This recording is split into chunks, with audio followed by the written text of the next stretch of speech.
Ahoy there! It's Corinne Gregory Sharp, the shipboard chef.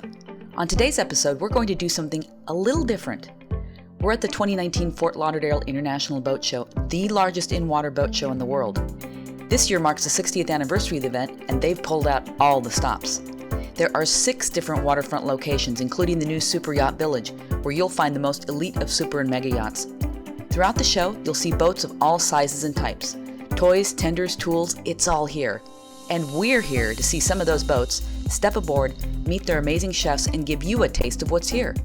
Then we'll introduce you to some of the people who make the food and experiences happen behind the scenes. Want to come along and see what we find? Join us as we explore the Fort Lauderdale International Boat Show.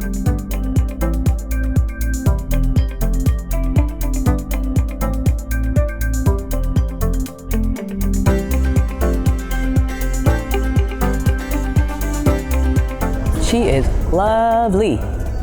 1, 2, 3, 4 levels.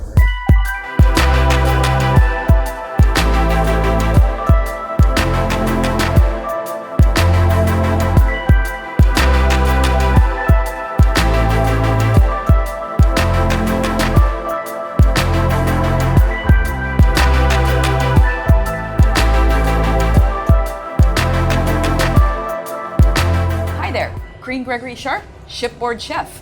We are aboard the mighty motor yacht Claire. She's a 150-foot Trinity yacht, absolutely beautiful. We had a little walkthrough.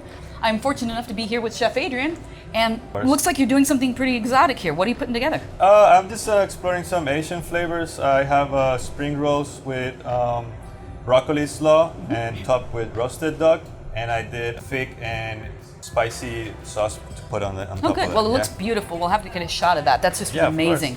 Well, it looks like you have a fabulous galley, and we really appreciate the tour.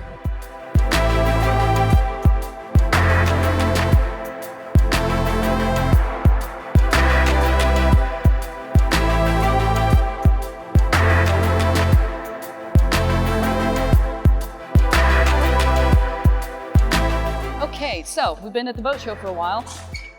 I mean, there's just incredible yachts here. Things you wouldn't even believe. I mean, big, bigger, humongous.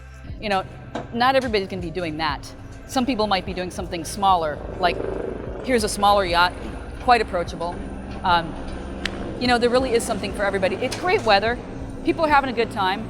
You can live the lifestyle of the rich and famous or see how they live, or you can find something that's more along the lines of what you can afford at a boat. Everything, anything, it's all here. And we're just having a great time.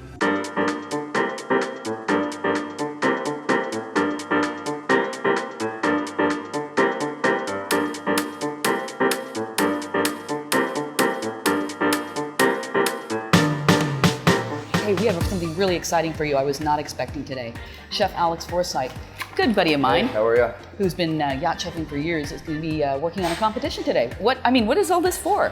Well, this is for my world famous tea smoked salmon. The salmon's been flown in fresh. We're going to, just going to kind of give you a highlight real quick here. Wow. So the anise and the sugar and the tea and the orange peel, all are part of the cold smoke process on this one. So this is the tea smoked salmon with honey wasabi. The honey wasabi is actually very difficult. Wasabi. Hence the name. Very difficult. So these are bulk ramen noodles from Lotus brand from San Francisco. They're so black? You take the forbidden rice noodle, ground up, and make ramen out of it. So they're specific. This is their product from Lotus brand. So we're going to use that with some sesame oil, and it's going to be in these beautiful little bamboo trays. That's going to be amazing. I have never seen black ramen. So just a touch into the noodles, tea smoked salmon, and the honey wasabi will be on top. We'll have a shisho and an edible flower. We plan on winning, but we'll see what happens.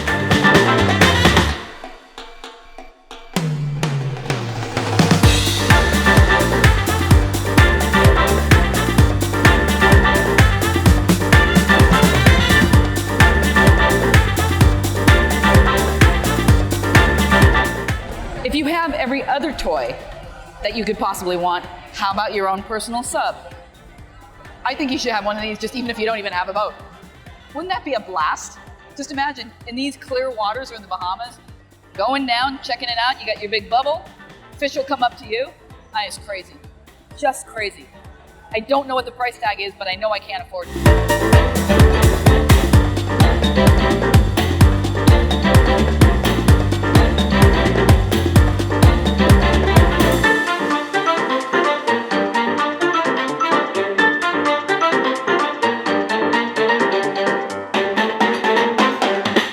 Among the people that I've met, I've had the pleasure to get connected with Beverly Grant. And from what I was told, she is the queen of provisioning in Fort Lauderdale. Beverly, thanks for agreeing to do this. Thank you for Welcome, inviting welcome. me. Thank you so much. So what got you into yacht provisioning? I mean, how'd you get started? That's kind of a niche. I wanted to see the world, and I thought, what better way to see the world than to do it on a boat? Wow, yeah. And so I started on sailboats, as a lot of us have. Huh, wow. And I was in Nova Scotia rebuilding an 80-foot Grand Bank schooner. Oh my. When I was asked to fly to the Azores to help bring back a boat that was over there, also a schooner. Wow. And as chef and part of the crew. So that was my first trip, and I was hooked. Oh, I'll bet. I was hooked on the sailing, the travel, the cooking, and I had to make things happen. And as all chefs do, you are very spontaneity is very key, and you have to do.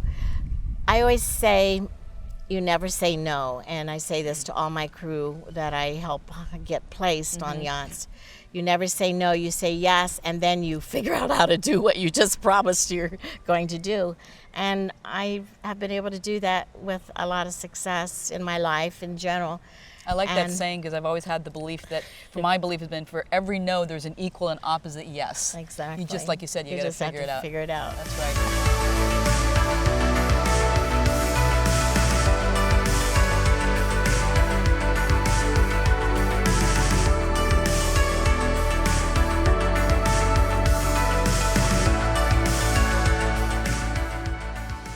We have something really fun and really different and unique for you. A couple days ago, I got connected with Jan Costa, who's with Florida Fresh Meat Company.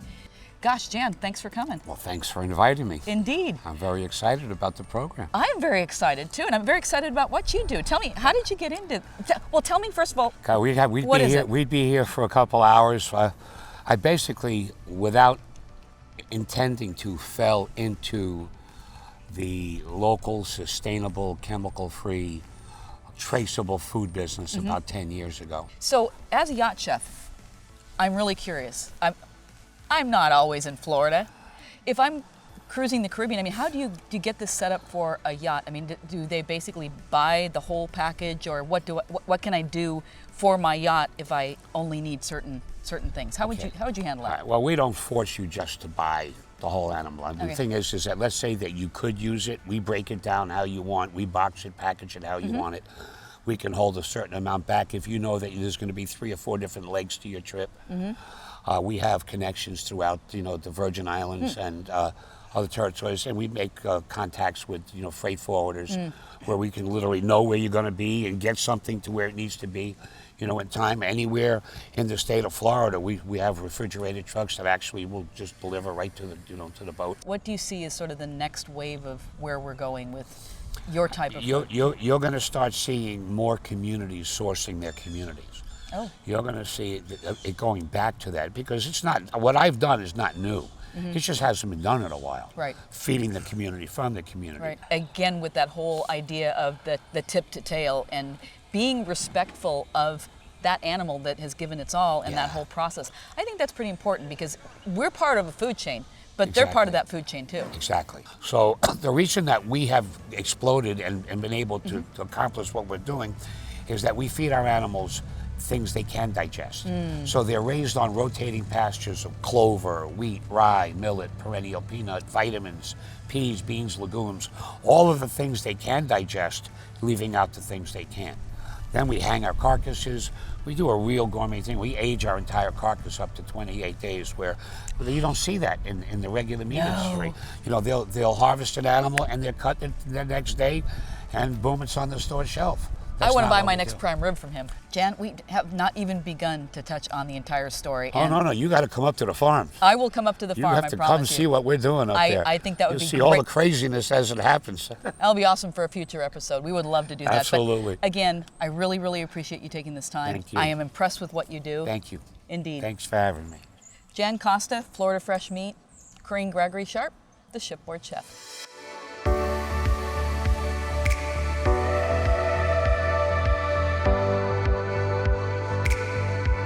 Wow, that was a whirlwind of experiences. Although we did spend a couple of days exploring the boat show, we really only got the tip of the iceberg. But it was great to see so many different boats, be invited aboard some mega yachts, meet their chefs, hear some of their stories. Oh, and did I mention the food? True, we were only able to show you a small sample of what we experienced, but I do hope to come back again, and next time we'll share even more of what there is to see, taste, and explore.